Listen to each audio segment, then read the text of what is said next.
The entombed uranium. Why America's nuclear war has already failed. Senator Marco Rubio explicitly stated yesterday that the nuclear threat is the entire reason America is fighting this war, but he is deliberately hiding a terrifying, undeniable reality from the American public. There are breaking, catastrophic reports circulating this morning that demand your absolute, undivided attention. The International Atomic Energy Agency, the world's premier nuclear watchdog, has officially confirmed that it still does not know where Iran's 400 kilograms of highly enriched uranium is currently located. International inspectors have not been granted access to Iran's nuclear sites since June 13th of last year.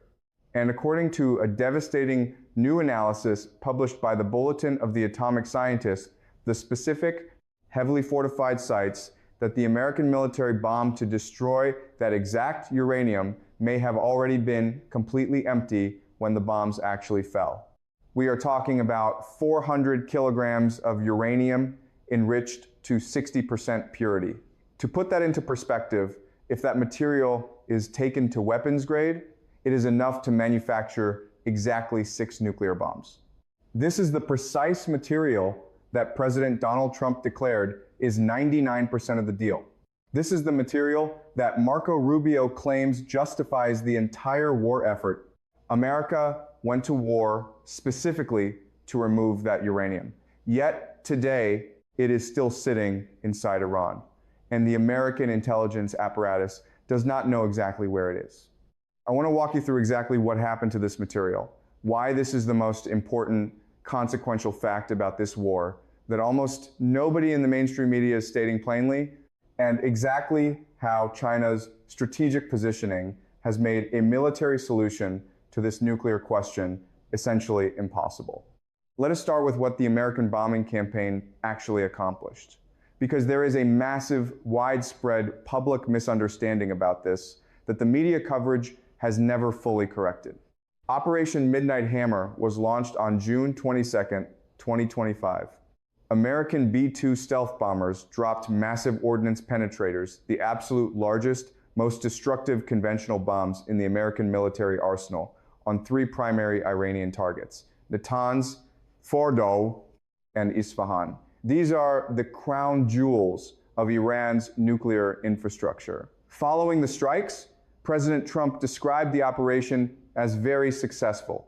Defense Secretary Hegseth called them very narrowly tailored, and J.D. Vance confidently claimed they were designed to destroy Fordow and permanently dismantle Iran's nuclear program.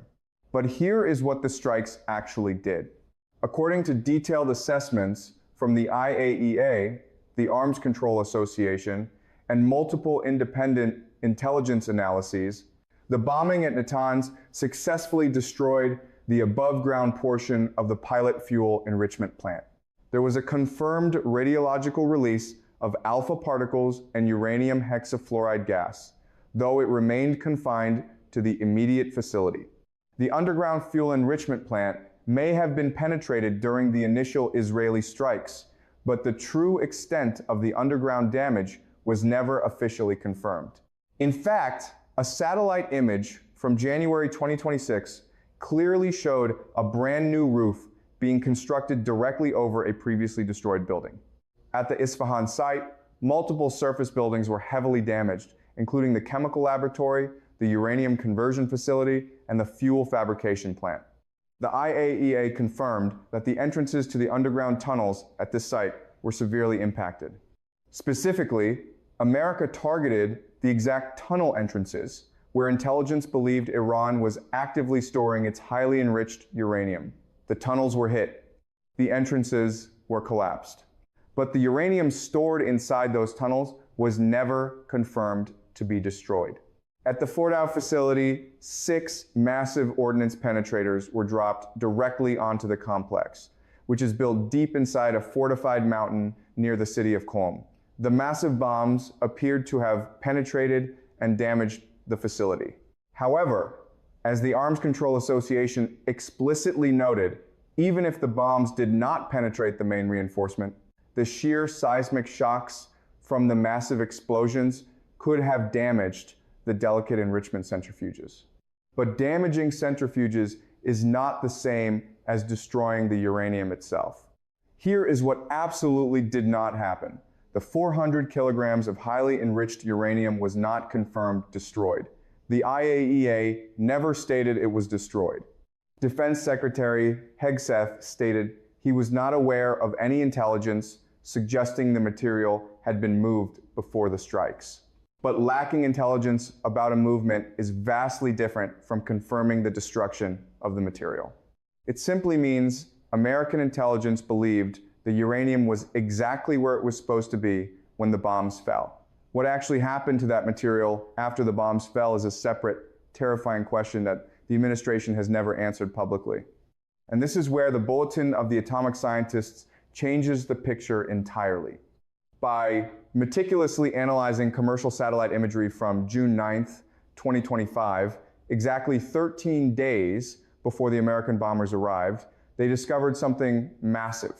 The analysis revealed what appeared to be a large-scale, highly coordinated material transfer operation at the Isfahan site. Sealed packages were being actively moved. Heavy equipment activity was highly consistent with transferring a massive quantity of material from one location to another. The bulletin concluded that Iran may have transferred a large portion, potentially all, of its 60% enriched uranium stockpile directly into Isfahan's deepest underground complex before the American strikes ever occurred. If that satellite analysis is correct, the enrichment vaults at Natanz and Fordo were likely completely empty before the American bombs even fell.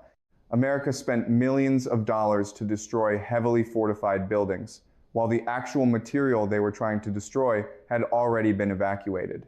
To further corroborate this, Iran's former IRGC commander, Mohsen Rezai, stated on June 20th, just 2 days before the American strikes, "The enriched nuclear material has been moved to secure locations. We will not give up its position." 2 days before America bombed those sites, the Iranian military publicly boasted that the material was already gone. Now, let me explain the current highly volatile situation, because this is where the nuclear reality violently collides with the ongoing diplomatic negotiations. The IAEA explicitly states that the uranium's exact location is unknown. However, American intelligence, according to the Jerusalem Post, citing senior U.S. officials, has determined that Iran can still physically reach its primary uranium stockpile through what officials describe as a very narrow access point at the heavily damaged Isfahan site. The material, currently in gas form and safely stored in reinforced canisters, is technically reachable by Iranian engineers. American spy agencies reportedly have the site under constant microscopic surveillance, and officials claim high confidence they could detect any attempt to extract it. When Iran's parliament speaker, Ali Larijani, was asked directly by PBS Frontline about the status of the Isfahan site, he delivered a masterclass in strategic ambiguity. He said, "We haven't removed the rubble from any of those locations, but in the future we may remove the rubble and continue the regular activities we had before. We haven't removed the rubble, but we may in the future." That single sentence summarizes Iran's entire nuclear negotiating position. The uranium is there. It is accessible.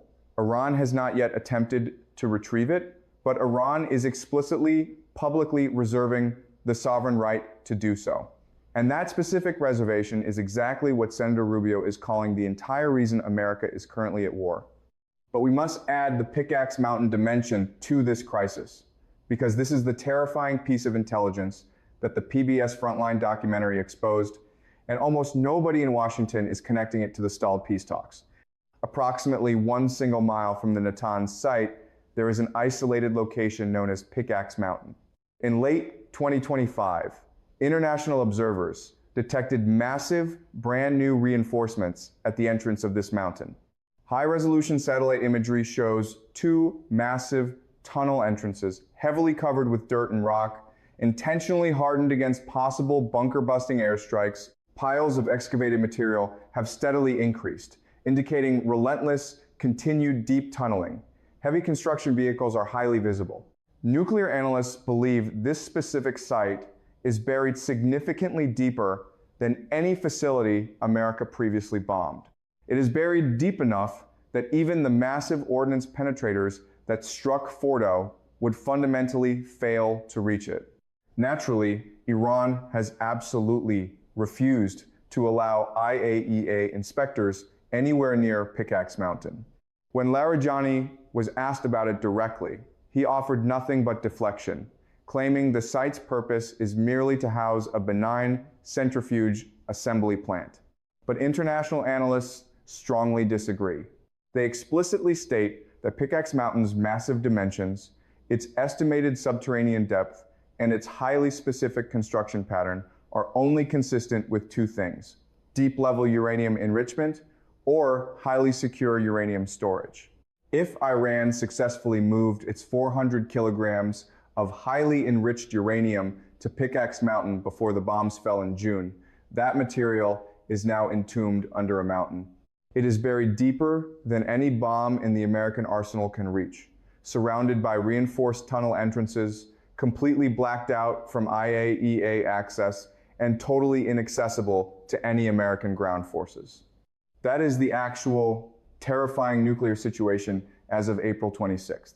This is absolutely not the triumphant situation that the administration described when America confidently went to war. This is the reality that exists right now. While Donald Trump stubbornly signals he will not accept Iran's Hormuz proposal, while Marco Rubio declares nuclear is the only reason for the war, while global oil sits at $110 a barrel, and while BP just officially doubled its quarterly profits. Let me explain exactly why this structural reality makes a military solution functionally impossible, and exactly why China is the ultimate reason America has absolutely no viable answer. America fundamentally faces three distinct options for dealing with Iran's entombed uranium. Option 1, diplomacy. Iran voluntarily transfers the uranium out of the country to Russia, as Vladimir Putin has generously proposed, or to another agreed-upon international custodian as part of a comprehensive nuclear deal. Iran has already offered to downblend the material in exchange for sweeping sanctions relief. Foreign Minister Arakchi confirmed this specific offer to U.S. negotiators back in February. However, that option inherently requires a deal. A deal requires Iran to agree, which ultimately requires America to offer something that Iran considers adequate. Currently, America is offering absolutely nothing that Iran finds adequate, and Iran's pragmatic nuclear offer to downblend the material is sitting entirely ignored while Washington obsessively focuses on controlling the Strait of Hormuz. Option 2, resumed military strikes. America resumes its massive bombing campaign and attempts to destroy the remaining uranium. This option faces two catastrophic problems. First, nobody in the Pentagon knows exactly where the uranium is. Bombing the exact same sites you already bombed previously does not solve the problem if the material was moved to Pickaxe Mountain. Second, and this is exactly where China powerfully enters the picture, Iran currently retains 40% of its pre-war drone arsenal and 60% of its highly lethal missile launcher capabilities, according to recent analysis by the Council on Foreign Relations. Resuming a massive bombing campaign, while China continuously provides Iran with high-resolution satellite intelligence on American military movements, a terrifying reality that CNN explicitly confirmed in March, means that Iran can aggressively respond to the American bombing in ways that are far more precisely targeted and lethal than before. A resumed bombing campaign that inevitably kills Iranian civilians, that strikes empty mountains, and that triggers a devastating Iranian missile response in a region where China has 11 million barrels of oil transiting daily, is absolutely not a clean or viable military option. Option 3, ground invasion. Highly trained American special forces physically enter Iran to seize or manually destroy the uranium on the ground. President Trump was asked about this extreme scenario on Air Force One in March, and he conspicuously declined to answer directly. Axios has confirmed that American and Israeli military officials have actively discussed this option. But let us be painfully realistic. Authorizing a ground operation to secure volatile nuclear material at a site buried deep under a fortified mountain, inside a sovereign country that still possesses working ballistic missiles, where Russian operatives are actively providing intelligence support to Iranian forces, and where Chinese military and commercial satellites are watching every single American troop movement from orbit, is the exact kind of operation that could go catastrophically, historically wrong in ways that naval blockades and aerial bombings simply could not. America bombed the sites. The uranium is almost certainly still there, or it is buried deeper underground at a site that physically cannot be bombed. Russia has offered to take the material. America flatly rejected that offer due to long-standing fears of Russian dominance over the global nuclear market. Iran is absolutely not volunteering to surrender its ultimate leverage without a comprehensive deal that secures its regime. And China has successfully built the impenetrable economic system that gives Iran the infinite patience to simply say no. This is exactly why America has no answer. It is not because the American military lacks raw firepower. It is because every single military option crashes directly into an insurmountable strategic problem that China's quiet backing of Iran has intentionally created. The Director General of the IAEA, Rafael Grossi, delivered the most honest, chilling description of this crisis during the PBS documentary. When asked if there is a risk that this war has had the unintended effect of pushing Iran's nuclear program further underground, he solemnly replied, "If time passes and inspections do not resume, well, then there will be doubts." Doubts? The head of the world's premier nuclear watchdog is using the word doubts about what is actively happening deep underground in Iran during a war where the stated primary objective is eliminating that exact nuclear capability. Time is relentlessly passing. Inspections have not resumed. Iran officially suspended its cooperation with the IAEA on June 23, 2025, and it has absolutely not restored it. The IAEA does not know where 400 kilograms of highly enriched uranium is. And the site where it is most likely stored, whether buried beneath Isfahan's collapsed tunnels or entombed inside Pickaxe Mountain, is either totally inaccessible without a suicidal ground operation or physically unreachable by any existing American bomb. Donald Trump loudly proclaimed that nuclear is 99% of the deal. Marco Rubio insists it is the entire reason for the war. And yet, the 400 kilograms that constitute the entirety of that 99%, the specific material this entire war was supposed to eliminate, is sitting safely underground, unreachable, unverified, and slowly but surely moving toward a subterranean location that no bomb in the American arsenal can ever touch. China absolutely did not create this specific tactical situation. America created it by hastily bombing nuclear sites without firmly confirming the material was actually destroyed. But China is the absolute reason America cannot fix it militarily. As long as China continues to purchase millions of barrels of Iranian oil, Iran's government can effortlessly sustain the military stalemate. As long as China provides vital satellite intelligence to Tehran, American military operations carry exponentially greater risks. As long as China and Russia continuously veto UN resolutions that would force IAEA inspectors back into Iran, the verification gap grows wider every single day. And as long as that verification gap exists, the 400 kilograms of uranium that this war was supposed to incinerate remains exactly where it is, underground, inaccessible, and perfectly intact. Before I close this analysis, there is one final, infuriating dimension to this crisis that connects everything directly back to the uranium question. It is the economic consequence of a failed strategy. Oil officially hit $111 per barrel today. That is the absolute highest it has been in 3 weeks. Simultaneously, BP proudly announced that its first quarter profits have completely doubled compared to last year, rocketing from $1.4 billion to a staggering $3.2 billion. BP's own corporate statement attributed this massive financial windfall to an exceptional oil trading performance driven by the volatility caused by the Iran war. The End Fuel Poverty Coalition in the United Kingdom is actively calling for a windfall tax on companies shamelessly profiting from these war-related energy price spikes. I want you to hold those specific numbers alongside the uranium number. 400 kilograms of highly enriched uranium is still sitting untouched in Iran. A barrel of oil costs $111. BP's profits just doubled. And everyday American voters are currently paying $4.11 for a single gallon of gas.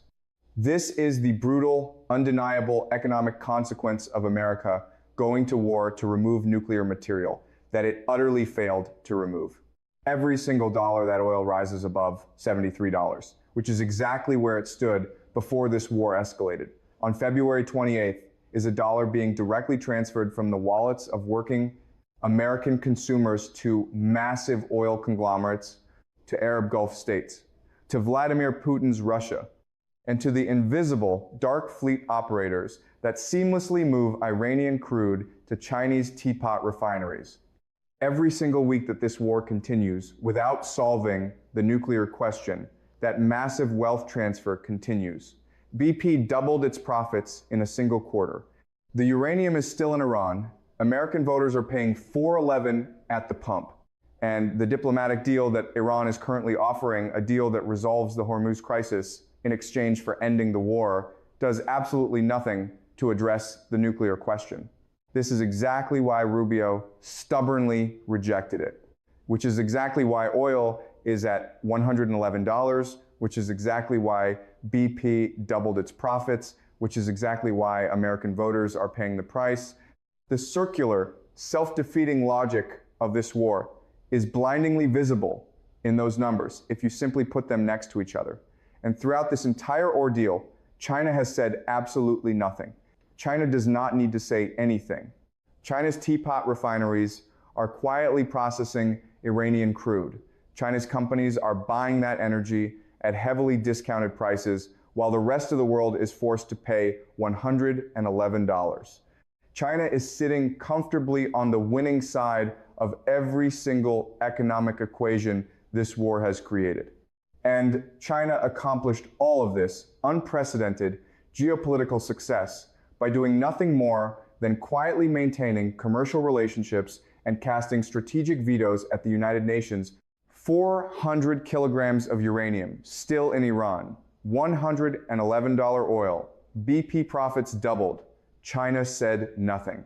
And America has absolutely no answer for how to extract that uranium without either accepting a diplomatic deal it continues to reject or launching a military operation that the uranium's deeply entombed location makes functionally impossible.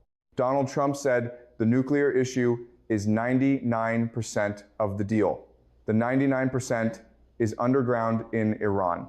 America has been fighting a brutal war for 60 days, and the 99% has not moved an inch. Watch very carefully what happens when that devastating fact can no longer be hidden from the public conversation. Because the exact moment American voters finally understand that the war they are paying $4.11 a gallon to fund has completely failed to solve the one problem it was started to solve, the political arithmetic of this conflict changes permanently. And trust me, that moment of realization is getting closer every single day.